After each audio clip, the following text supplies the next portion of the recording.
আজকের কবিতা মেডিকেল ছাত্রী তিলোত্তমা অমর রহে। কলমে ও কণ্ঠে আমি খন্দকার হাসিবুর রহমান। তিলোত্তমা নামটি তোমার অমর হয়ে রবে।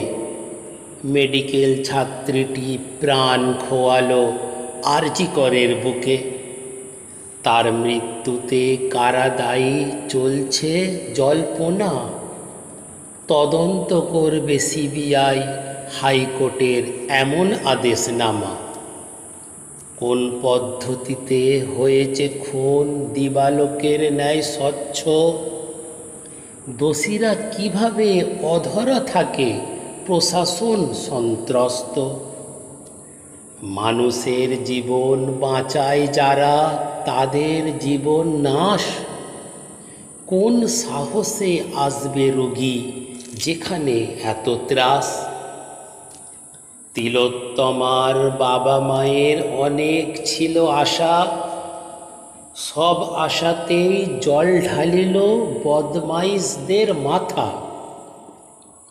ধর্ষণকারীদের আড়াল করার যত চেষ্টাই হোক, আসল খুনিদের পাকড়াও করবে সিবিআইয়ের চোখ। আরজি করের অধ্যক্ষের বিরুদ্ধে নানা অভিযোগ, বাধ্য হয়েই ইস্তফা দিলেন অধ্যক্ষ সন্দীপ ঘোষ।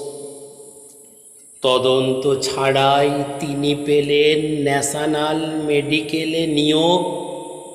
কাকতালীয়ভাবে সকালে পদত্যাগ, বিকালে দিলেন যোগ।